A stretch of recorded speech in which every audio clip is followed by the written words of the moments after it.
Hello, everybody, and welcome to our fourth installment of the Educator Perspectives webinar. This webinar tonight is going to be putting your degree to work after graduation. We have a great panel of recent graduates who are going to tell you about a variety of things that they've done with their degrees. Sometimes they've done just what you'd expect, but a lot of the time they've done things that you might not expect. And if you're in the middle of a degree, this could be helpful to you for jumping out into something different or thinking about what you might want to do, or it just might be of interest how the various degrees have been put to use. So I hope that you enjoy this.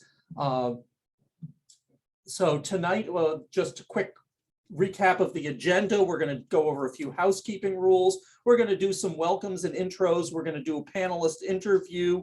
I'll introduce the moderator in a moment, who will be asking the questions of the panelists. But then, very important part is going to be for you to put your questions in the Q&A box. There is a Q&A box that you put the questions in, and we will try to get to as many of those questions at the end as we can. Then a brief commercial where I'll go over some of our graduate programs and some closing remarks. So let's keep it moving. So first of all, the housekeeping rules: that everybody is muted and will remain muted. This is a webinar, so we keep all the attendees muted, and the panelists will be speaking. And the video, chat, and microphone features are all disabled. So again, your interaction is in the Q&A, where you can type a question if you have a question for any of the panelists. And that's the last bullet point there, so I'll move on. This slide is totally unimportant. I'm David Markovitz. I'm the Associate Dean of the School of Education. There's a bio about me, about where I got my degrees and what my research is about and things like that, but nobody cares about that because we're not here to hear me. We are here to hear from Dr. Keane. Dr. Kelly Keane is the Program Director of the Educational Technology Program. And she's a senior lecturer in the School of Education. And she has been here for about 8 years and has interests in active online learning and universal design, and has been a classroom teacher and has a beautiful family. And she is going to moderate and tell you about the panelists and introduce the panelists and then ask the questions. So I'm going to turn it over to Dr. Keane. Hi, everyone, and welcome. I'm going to give a special welcome to all the ed tech students who are here tonight. I know we have some alumni with us, some current students and some prospective students as well. I'm excited to hear from our diverse panelists this evening to learn about how their Loyola degrees have helped them. We have 6 panelists representing a variety of programs in the School of Education, and I'm going to start just by sharing brief bios for each panelist, and then we'll get started with some of the questions. Our first panelist is Lauren Baylor, who has a Master's of Education in Educational Leadership. She is the Upper School Dean of Students at Garrison Forest School, a pre-K to 12 all-girls day and boarding school in Owing Mills, Maryland. One of her favorite aspects of the position is having the responsibility of developing robust student life programming and overseeing student leadership initiatives. Prior to serving in this role, and this is a new role for her this year, Lauren worked as a high school Spanish teacher for 8 years in Howard County Public Schools, during which time she also served as a lead teacher for new and non-tenured teachers, an undergraduate student teacher mentor, and a class advisor. She holds a BA in English and Spanish from Wake Forest University, in addition to a Master's of Education in Educational Leadership from Loyola. Brad Beelan has a Master of Arts in Curriculum and Instruction for Social Justice. He is a middle school social studies teacher, learning and design coach, and educational consultant in New England. As someone who self-identifies as both neurodiverse and as a transracial Korean American adoptee, Brad's journey into creating more inclusive and equitable conditions for learning undoubtedly began taking root when he began his time in Loyola's CNI program. Brad is a New England native. He and his wife currently reside in Kennebunk, Maine, alongside their 3 young children, where you can find them either enjoying the beach or running around in the snow. Ashley Clark has a Master's of Education in Educational Technology. She is a transformational coach for LINC, the Learning Innovation Catalyst. Prior to joining the LINC team, Ashley was a 5th and 6th grade math teacher in Baltimore City, Maryland. She considers herself a pedagogical problem-solving cheerleader for educators everywhere, helping teachers shift their focus from lecturer to facilitator of learning and putting students at the heart of the classroom. Next, we have Megan Waller, who has a Master of Arts in Teaching. Megan is a 6th grade math educator in Baltimore City. She's also taught 5th, 7th, and 8th grade math throughout her 8 years as an educator. She has served in multiple leadership roles for both her school and district, and most recently earned her Admin 1 certification in May 2021, and served as an adjunct instructor for Loyola's MAT program. Megan continues to make educational equity a priority and ensures an opportunity for all students to attain an excellent education. Next, we have Autumn Smith, who has a Master of Arts in Literacy. She attended Notre Dame of Maryland University and graduated with a dual certification in special education and elementary education. In 2017, she received her Master of Education in Literacy as a reading specialist from Loyola. She's truly excited and honored to serve as a reading specialist in the Howard County Public Schools.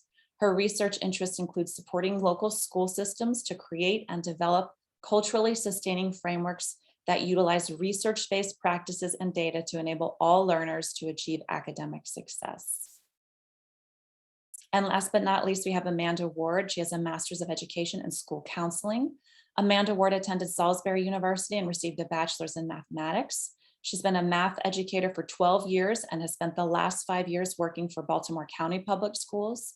She finished her master's degree in school counseling in December of 2021, so she's a recent graduate at Loyola, and she could not be happier with her decision to transition into school counseling. That's our panel for the evening.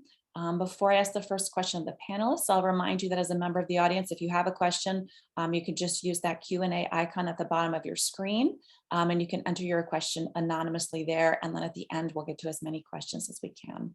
So starting with the panelists, I'm going to ask the panelists to begin with sharing a synopsis of a day in your life, maybe focusing on some of the tasks you complete, projects you're working on, who you interact with. And I'm going to ask Lauren to get us started, please. Happily. So as the Dean of Students in our upper school, it's definitely a very busy day. It's a little bit easier to describe kind of like a week in the life than a day in the life, because every day really does look so different. So in my position, I am a member of our senior leadership team and our student life team. I work really, really closely with the head of the upper school, with our director of residential life, because we do have a boarding program at Garrison Forest.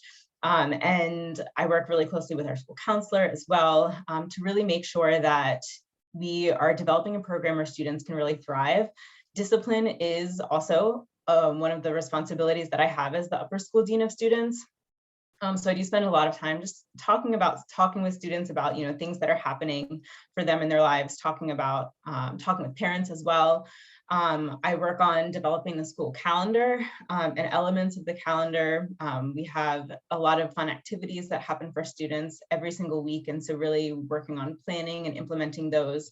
I love working on events and extracurriculars. One project that I'm working on right now is our quest trips. So those are 2-day field trips that students take to really bond and get to know each other better as a class. Even though when people think Dean of Students, one of the first things they think is discipline, I really love that, like student aspect and just getting to be able to plan programs for them to be able to have fun and just, have a great time and be really authentic at school. Additionally, student leadership is something that I work really closely with. I oversee our forum, which is our upper school student leadership and our Baltimore Girls School Leadership Coalition. And so it's really fun to get to work with other deans from other local girls schools in the area to be able to facilitate that program for our students. So I think that's about it. Thanks, Lauren. And Brad, we're gonna shift to you now. A day in your life. A day in my life. Yeah. Thanks everybody for tuning in. And I think Lauren kind of nailed sort of the ethos of what I was going to say in terms of every day, especially being in a middle school at my school, Berwick Academy in Maine. It's a new day. So my division is grades 5 through 8. In most days, in my school, at least, in a lot of different schools, have either home base or an advisory system. So that's how my day starts each day. It's about a 10 to 15-minute check-in with those students. And we have a really close-knit 8th grade team. And so that we kind of have something that's developed already, pre-scripted each day. So the kids either have something like a challenge that they can work on, or some sort of prompt or some video prompt that elicits some sort of discussion within the group. But also it's just a good way for us to check in with one another, and also check in with some students too. And trying to destigmatize that check in with an advisor or teacher is always seen as a bad thing. It's more just a quick pulse check on them and making sure things are going well. And if they're not, then we can problem solve together. And so outside of that, I am in charge of 3 sections of 8th grade social studies, and we have kind of a funky 7-day schedule within the 5-day school week. And so literally every day can look a little bit differently. Sometimes it's all front loaded with my classes, and then I have a nicer buffer to work on some other instructional coaching stuff in the afternoon, or sometimes it's flip flop. But I love working with teachers, alongside teachers, and helping to them tap into their own creative confidence, and developing new forms of authentic assessments, and even weighing in on some upper school classes that are being proposed right now, just to make them a little bit more reflective of contemporary times, and also just try to build out some more relevance for the students as well. And saying that too, I also coach 2 seasons of sports too. So in the wintertime, I coach ice hockey, and then we just had our first lacrosse practice today. And kind of part of the whole mindset for me in general about education in particular is just being able to work with kids in multiple different venues and arenas, quite literally, and seeing them shine in different ways. And also really learning, for me being a middle school person, like learning what makes them tick one year and then pushing them to hopefully spread their wings the following year too. But it really is, there's a lot of stuff that's not written down on a job description that you inherently certainly become. But I've learned how to adapt and be flexible, and also I love that part of the job too. Thanks, Brad. As a parent of a middle school boy right now, I think you are an incredible group of people to be teaching those kids. Ashley, I'm going to turn it over to you. I know your day is a little bit different. Yeah, thank you. So coming out of the classroom and so quite literally working out of my home office was such a drastic change for me. And I get to go in, make coffee in the morning, come in here and get straight to work. I was telling Dr. Keane earlier that, I have only met a few of my colleagues because we are quite literally scattered across the US and Latin America. So I have the privilege of working from home. I get to kind of make my own schedule. I get to meet with clients, school districts, individual schools all across the US. Most notably right now, I get to hear all things that are going on with A-Leaf ISD in Houston, Texas. So that's been really cool to see just how, schools and districts are implementing their technology, how they are setting and designing professional development for teachers.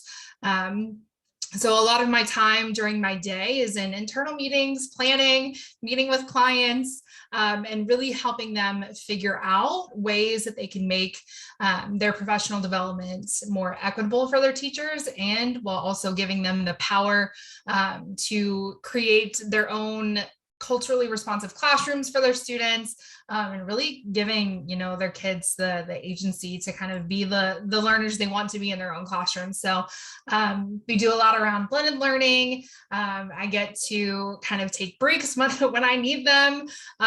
When I tell you that was a huge culture shock from coming out of the classroom to working at home, being able to go and do things when I need to do them has been a game changer. But definitely a breath of fresh air.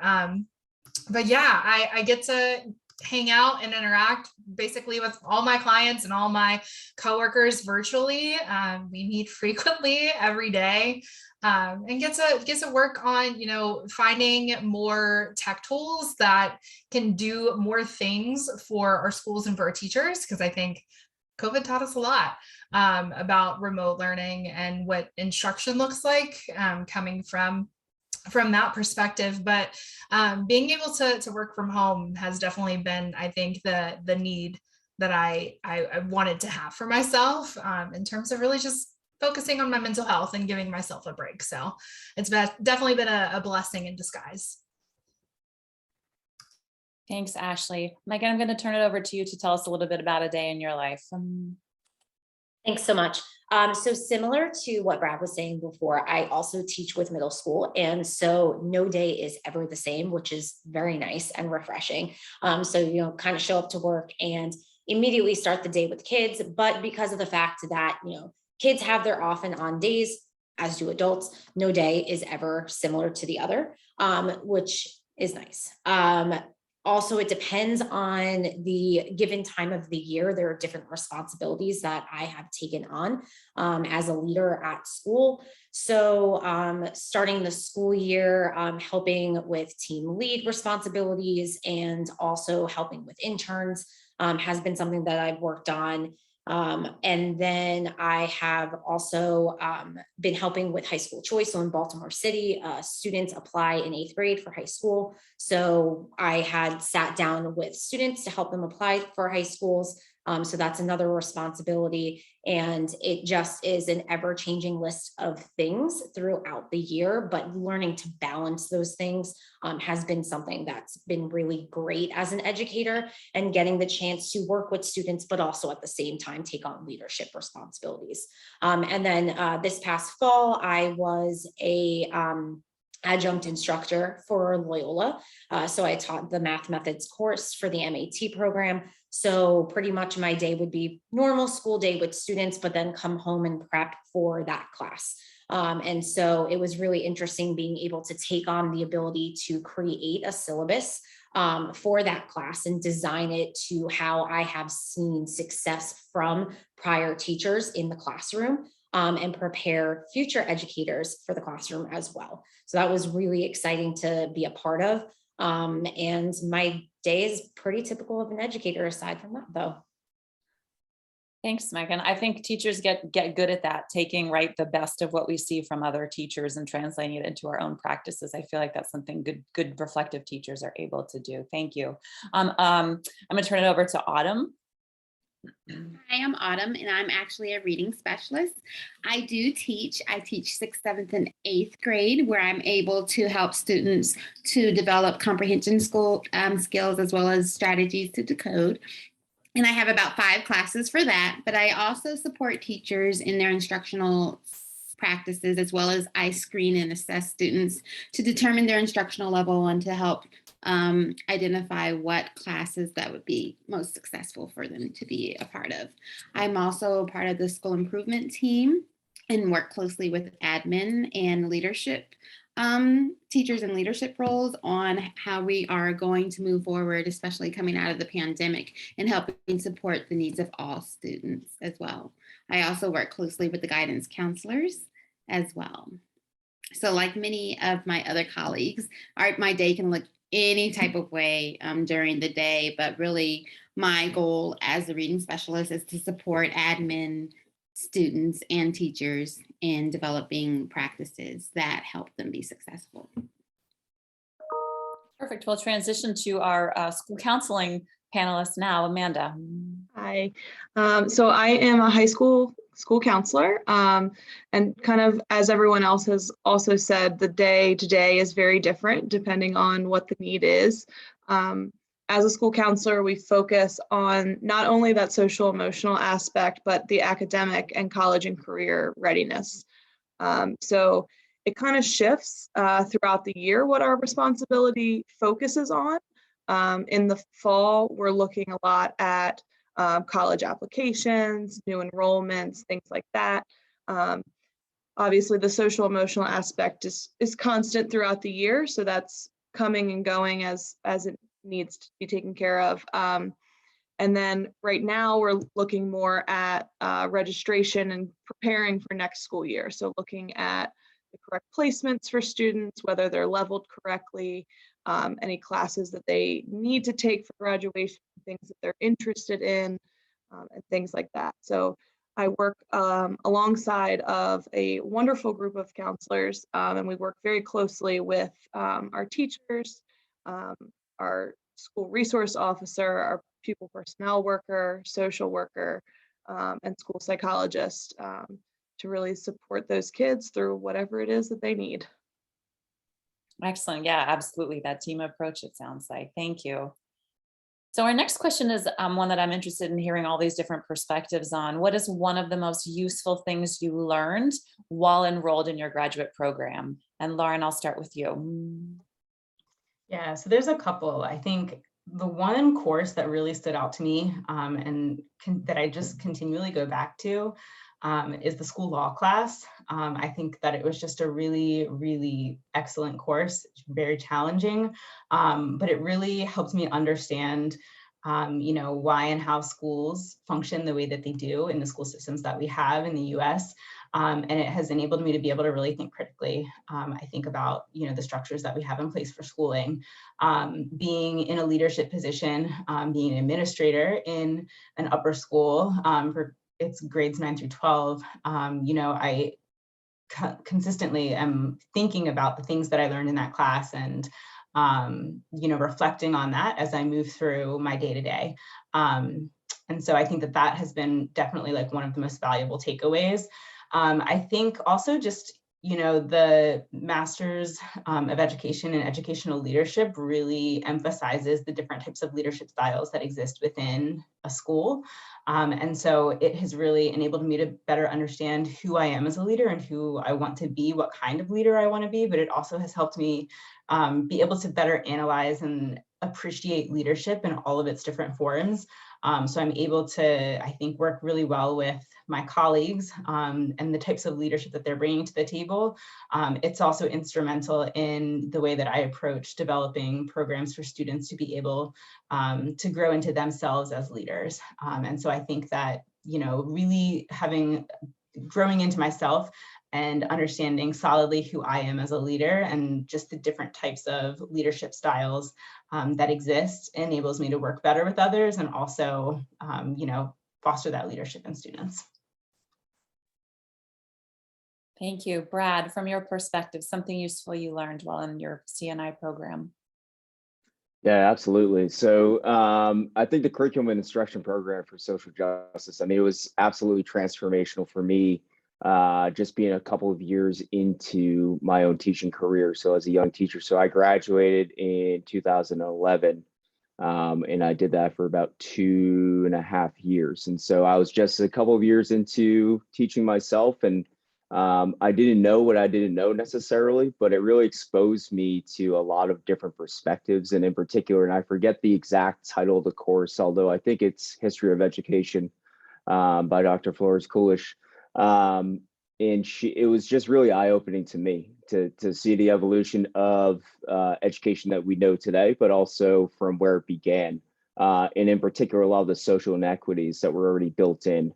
And it's almost no wonder why we have so many different pitfalls when it comes to this chosen line of work. At the same time, so many bright spots too for us to hopefully impress upon students and communities in general. And for me, it's also led into a lot of the work and a lot of the passion that I have now surrounding DEIJ work in schools. And looking back now over a decade, saying like, a lot of schools are looking at this stuff as like, we need to put this into our initiatives. We need to put this into strategic planning. It's like, this stuff has been going on for a long time, and actually really being able to tap into some of the stuff that we discuss and that we really work towards in the CNI program was transformational and definitely influential. And in particular, the idea of holding civil discourse, which is something that I try to impart on my students and have a lot of Socratic style conversations or Harkness style conversations, and it's completely student led and student facilitated, which is something I picked up on while at Loyola for sure.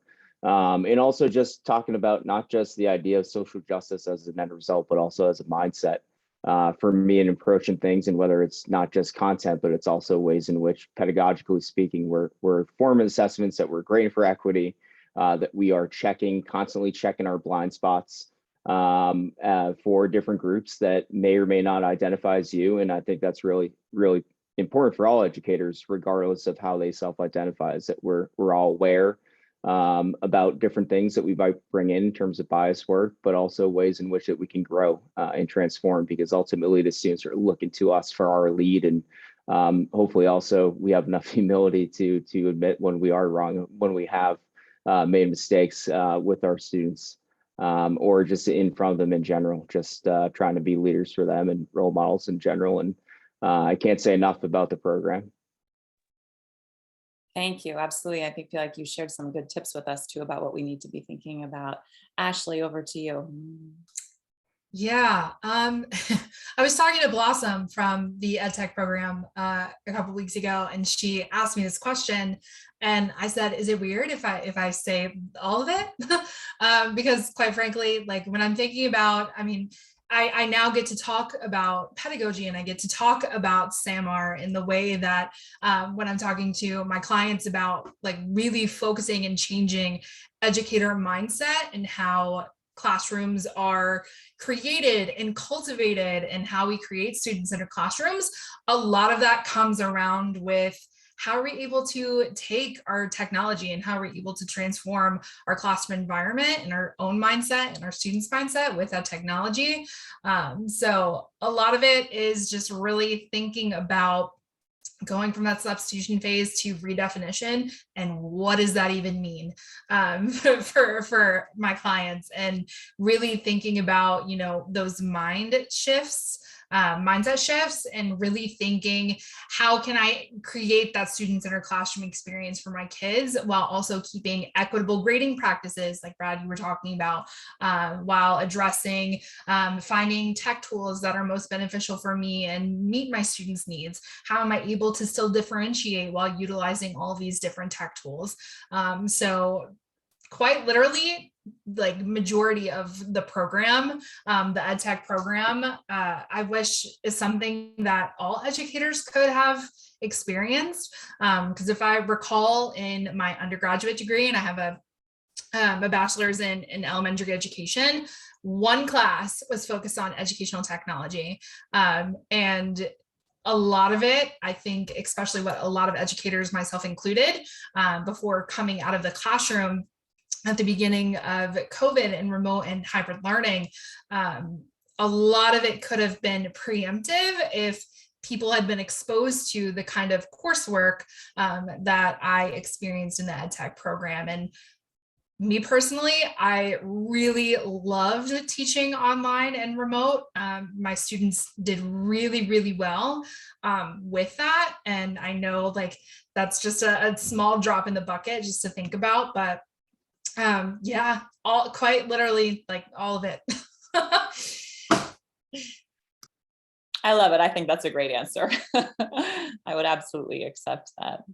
All right, I'm going to turn it over to Megan to talk a little bit about what she learned from the MAT that was really valuable to her. So I'm going to have to also agree with that, all the things, like so many big takeaways from the program, but also having been able to go full circle with Loyola and having gone through MAT, then going through the leadership program at Loyola, and then also teaching a class there, the biggest takeaway has definitely been making connections. Holistically, making connections has been the most valuable thing I've been able to learn.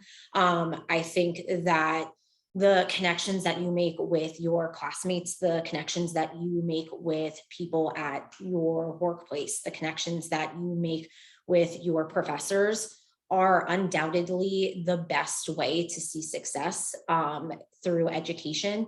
I cannot speak more highly of my coordinator. When I was in the MAT program, she was literally my lifeline, Sue Feltz. She's no longer at Loyola, but I loved her dearly. I don't think I would not be able to have gotten through it without her, because like teaching is hard and being an intern is definitely hard as well. And she was a support. And through her, I learned to support my students. I also learned to support other educators. And so making connections throughout my career has also helped me kind of make my way through leadership and to see a change in who I am as a professional, and to open doors for me as well. So I definitely thank Loyola for the ability to make connections and to learn from others. I think that's a great compliment to the program for sure. Autumn, how about you from your perspective? Sure. I loved my program just like so many others. I think which was most beneficial and most helped me the most was the research and inquiry, because it really made me be more intentional and reflective of my own practices. And more importantly, it helped me learn how to advocate for my students. As a person of color, I was seeing many things happen in classrooms that made me question what was my role and how I was contributing to some of the issues that we see, as well as it relates to equity within my class. So one of the things as part of the research and inquiry, you had to create wonderings and ask questions and be very reflective of your practices. And as a result of that, I ended up doing an equity audit of my school and was able to look at what invisible barriers were there that were impacting how student performance and how outcomes of students were being attributed to what biases of teachers had. So I think from that was a very learning point for me, and being able to use that data and actually go to my administrators and say, this is what's happening now, what can we do to actually take the actions? And I think one of the things with Loyola is always ask you, figure out what's happening, solve the problem, and take the next action steps. And it really allowed me, by doing the equity audit, it really gave me an opportunity to have those courageous conversations with my admin and start to make some actionable steps within my school. Excellent. Thank you very much for sharing that. Amanda, I'm going to turn it over to you next. Sure. So I feel like for me, it was the same. It was the whole program, or the program as a whole. I really appreciated how I was presented, not just the material of how to be a school counselor. It was, it included the personal level of how to take care of myself in that role. And I felt like it wasn't just a piece of the class. There were actual classes on mindfulness and how to care for yourself in the school system. So that was something that was really important to me throughout the program. I also really, it was interesting coming from the teaching perspective. And while I had worked alongside of counselors for 12 years, I thought I knew what they did. But it was very eye-opening to learn the other aspects of that position and what I was going to be able to do once I finished that program to be able to help kids through their day-to-day life. Thanks, Samantha. We're going to shift gears a little bit with our next question. And I know some of the students who are here tonight are interested in potentially shifting a career or transitioning once they receive their master's degree. And so the question is, what is a tip you would share with someone who is looking to advance their career? Lauren, do you have a tip for us?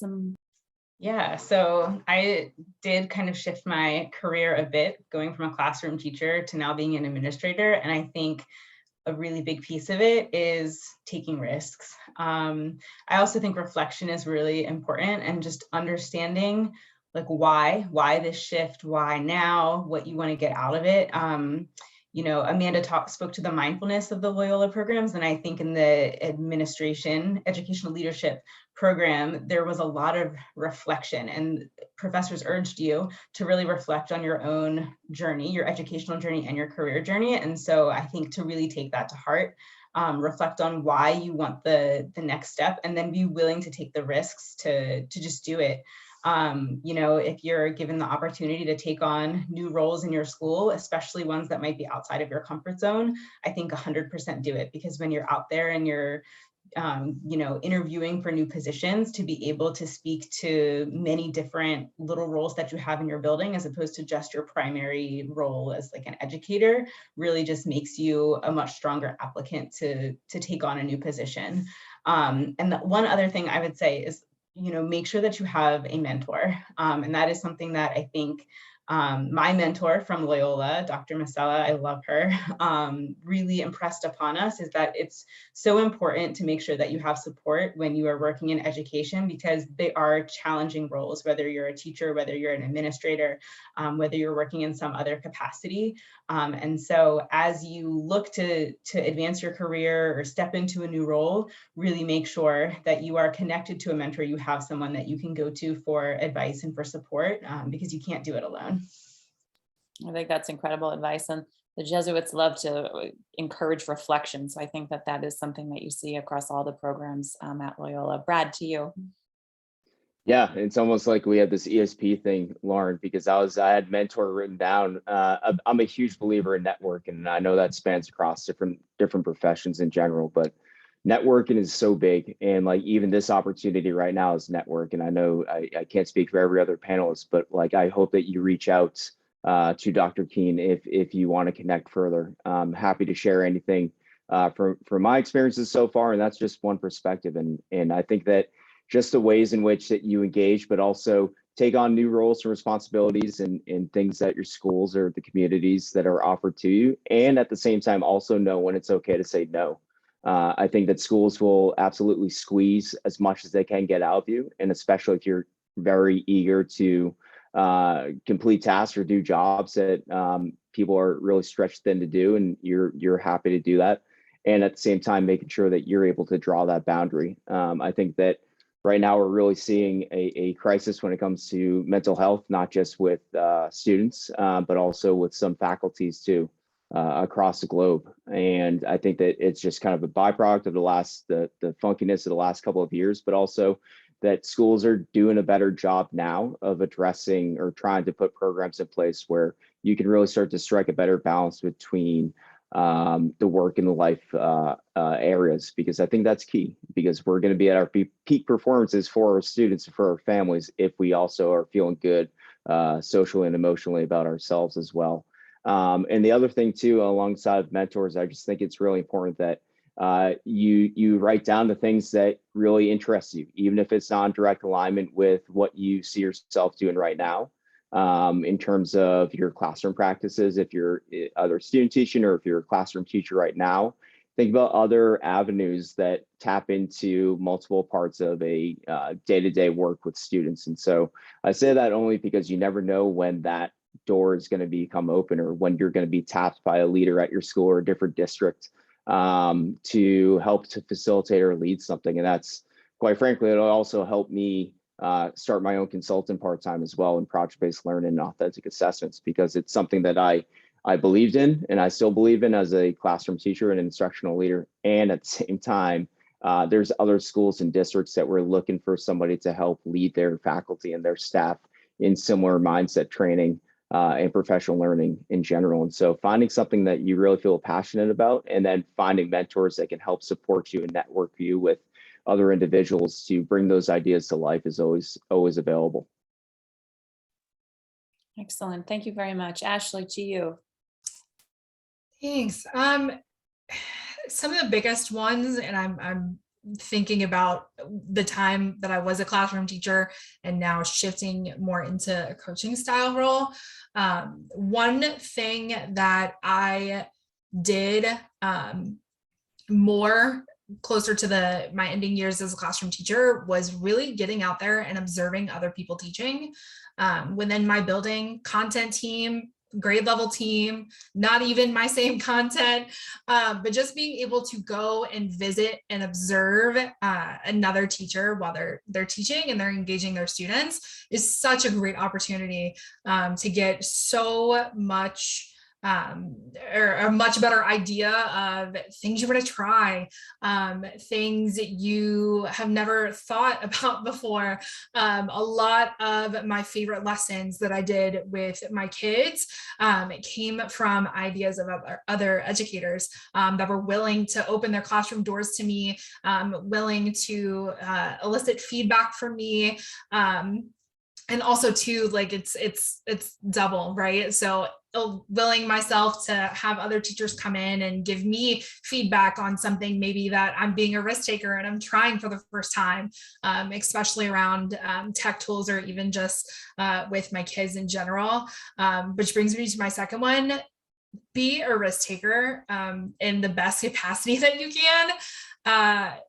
Try new things, even if you are absolutely terrified to fail, and be straight up and honest with yourself when you do, because I did that to my kids all the time, and they give me such good feedback around things that we could do better next time, things that I didn't even personally think about, but whether it be, you know, being a risk taker, trying new tools, being a risk taker and trying new classroom management strategies, pedagogy, whatever it is, try it. And if it fails, it fails. And that's one thing about being a reflective practitioner is that, especially, you know, hey, we did it. We're going to go back and we're going to try again, and approach it with a new lens.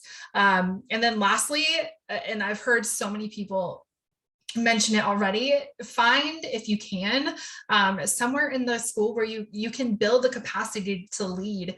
One of the favorite things that I did while I was still a classroom teacher was I started doing professional development at my school around like Google Classroom, and all things like Google Suite. Like it was genuinely fun for me. So that was an opportunity that, one, helped me build my own capacity, but also two, like really started getting me into the habit of, okay, what do coaching conversations look like? What does giving feedback look like from an adult learner perspective? Because, you know, adults learn incredibly differently than students do. So definitely having the opportunity to get out there and to do some leading in that capacity and or coaching, I found incredibly helpful. Thank you. That was a lot of good little tips interspersed there throughout some different areas. I love it. Megan, to you, a tip. Hard to follow up because those are all such great responses. I mean, absolutely making sure that you're saying yes to things that are pushing you out of your comfort zone. That is the biggest way for you to get more experience and to learn about things that like you weren't even sure you were really interested in the first place, but having that experience then lends itself to being like, hey, I really enjoyed doing that. Like this is an avenue I'd like to explore. And taking on opportunities or creating those opportunities for yourself. If there's not an opportunity in the building for you, come up with something, you know, bring it to your admin and being like, hey, I really want to try this. I think that it's a good idea or it's something I'm interested in. And majority of the time, admin will be like, yeah, like, absolutely. We'd love to take that on. Thinking about opportunities outside of the school building as well. I've learned so much from things that have not just taken place within the doors of school, but school has helped prepared me to get to that place. The MAT program has helped prepare me to get to that place. So for example, coaching for BCTR, or I also helped run a summer program. You know, it's things like that where yes, it's extra work, but in the long run, you've gained so much experience that really opens a lot of doors. You build relationships that way, you make connections that way, but also just being mindful of protecting your mental health and your work capacity as well. You do not want to burn yourself out, especially as an early career teacher, but you want to have more exposure to things. So thanks, Megan. Yeah, that's such a great message for teachers to hear for sure. Autumn, how about a tip from you? Sure. Explore your passion. I think one of the things that's great about Loyola, it really it's a journey. And each course, you have an opportunity to be reflective and as well as learn what practices are out there to support your learning and development. Find your voice. As you're going through this, be reflective and really be thoughtful ask questions of yourself. What is this asking me to do? What does this look like in my building? How can I create change? And most importantly is be prepared to lead. Our students need you. They are not always able to advocate for themselves. So that's where your role comes in, to be the advocate for those who don't know how to or can't as of yet do so for themselves. Excellent. Thank you so much. Amanda? I think the biggest tip for me is going to be to just never stop being a student. I think in the world of education, we're the teachers or the leaders, and I think it's really important that we continue to learn as well. Obviously, the world we're living in is changing daily, every hour sometimes. And I think it's really important that you're learning more and more about as something on a scale of your school, learning more about the population of your school system, the students that you're teaching, the community around you, but also in your particular field, just to continue learning all of the best practices to be the best that you can be in your position. Thank you. That was such a great variety of answers. We spanned, the importance of reflection, talking about following your passions, stepping into something maybe new or something different, connecting, and then, kind of wrapping it up with this idea that ties it all together of continuous learning. I love it. I think that's really great. So our last question is an easy one for the panelists. What is one thing you love about your job, Lauren? Honestly, I just love the community at my school, like more than I can even express. I didn't know what I was getting myself into, jumping into like an independent school that has day students and boarding students. I didn't really know a lot about the boarding world, and it really feels like a family. It feels like home. One of the reasons I picked Loyola is because I felt like Loyola cared about people, like as people first and students second. It's like a very Jesuit kind of like framework for educating. And that's like what I feel like I get at my current school community. And so it really makes it a pleasure to go to work every day. What a nice compliment to your school too, and the parents and families who belong there, that's something that you love. Brad, to you. Yeah, I love the amount of impact that you can potentially have on students, and whether or not you ever know it, there's always going to be one, maybe a year that will reach out to you from the woodworks like years and years ago, once you further your career and you realize that maybe it's not the content. And for me personally, it is what it is. It's more that I'm glad to hear that they're doing well and that they're contributing citizens, but also you see some of the importance of the impact and some of those side conversations that you have with the students that go beyond just the academics, and really whether they let you know that they're going into teaching because in great part due to some of the influential conversations or interactions or just relationship that you had even in 6th grade, like that's awesome. And at the same time, also hearing them just talk about ways in which they were influenced by a project in your class and have continued on trying to shoulder some of that work that's rooted in social justice. I think that's, to me, the most rewarding part of my job, in particular working with 8th graders, knowing that they really want desperately to be independent, but inside that they still are these really young children inside that just need a little bit of guidance and a little bit of furtherance and support and mentorship. And that's truly what I love about that age group in particular. Yeah, absolutely. Thank you. And Ashley, to you, and I know you mentioned working from home was a huge perk to your job. Anything else you would add about something you love? Yeah, definitely really love that I get to see what all of these districts are up to in terms of how are they best preparing and empowering their teachers with the things that they're doing in terms of content, in terms of technology, in all of it, how they celebrate teachers, how are they recognizing them. Although I don't have students physically anymore that I can go and see, I still get to kind of have that gratification where I'm working with educators directly, and I know that they are thus in turn, like they're doing a lot of amazing work in their classrooms. And so I get to kind of live vicariously through them and still have those relationships with students because of them.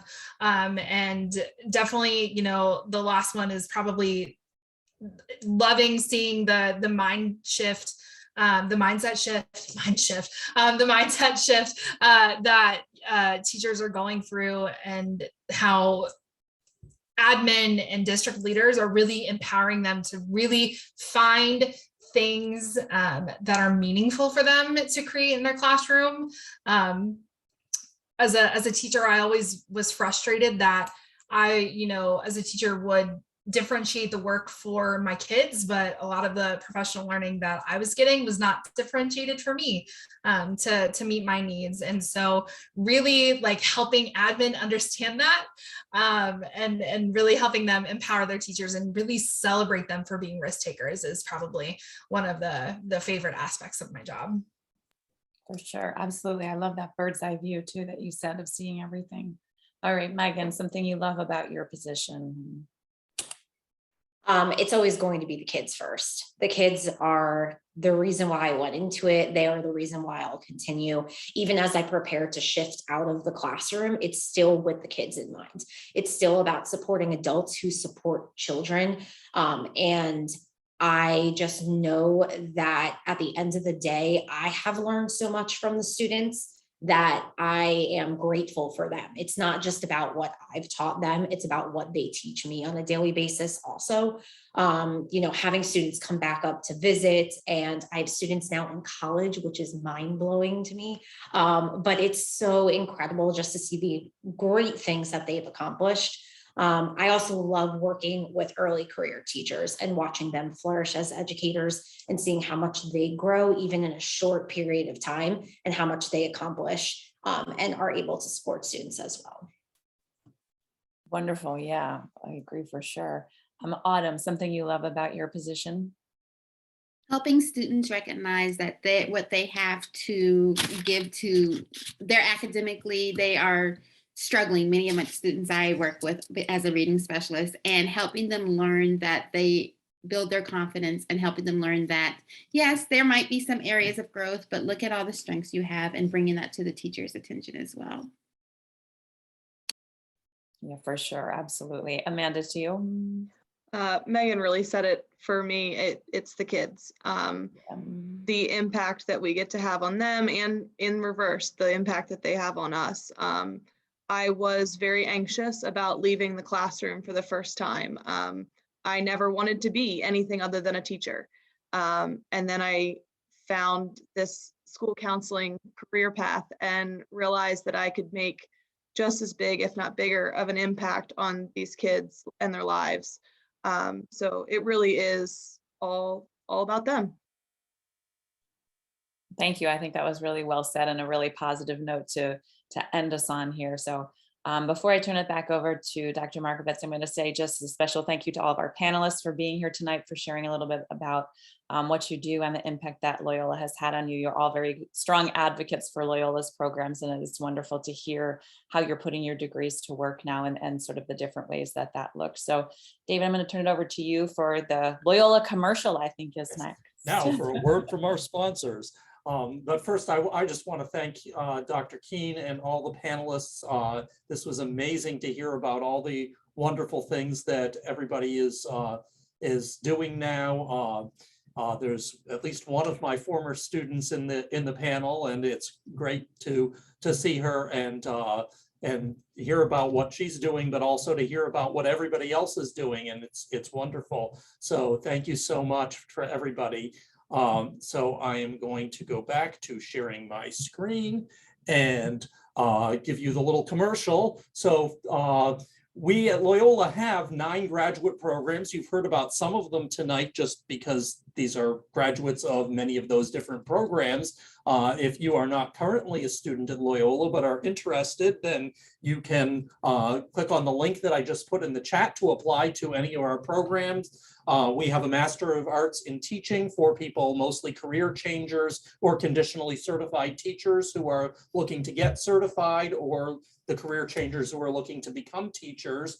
The Amazing Curriculum and Instruction for Social Justice program that Brad was talking about really emphasizes the power of social justice, and it's not just a buzzword.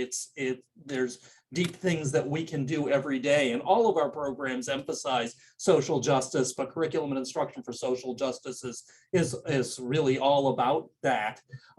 Teaching English Language Learners is a certificate program that's really important with our diverse populations. Educational leadership, those who are moving into leadership roles need an educational leadership degree, and of course educational technology, that's my baby, and so I love the educational technology program. As Ashley mentioned, one of the things that I kept hearing from students is that when the pandemic hit and things just went crazy and lots of things moved online, the predominant thing I heard from students was, thank God I was in this educational technology program. I don't know how I could have done it without that. So it's a really powerful program. And I see that there are a number of educational technology students here tonight in the audience. Our literacy education, very, very powerful and important program as well. School counseling, we heard from a school counselor tonight. We also have 2 programs that weren't represented here. The Kadai Music Education Program is a great and unique program that we have here at Loyola, and our Montessori Education Program. We do a lot of training for Montessori educators, but we also are working on programs for people who just want to understand the power of the Montessori methods that they can apply, not necessarily into a Montessori school. So come to Loyola, great programs. You can do great things like our panel after these great programs. And thank you everybody for attending. Follow us on social media. We have Facebook, Twitter, Instagram, and you can hear more about all the great things that are going on at Loyola. So thank you everybody, and especially thank you Dr. Keane and the panelists, and have a great evening.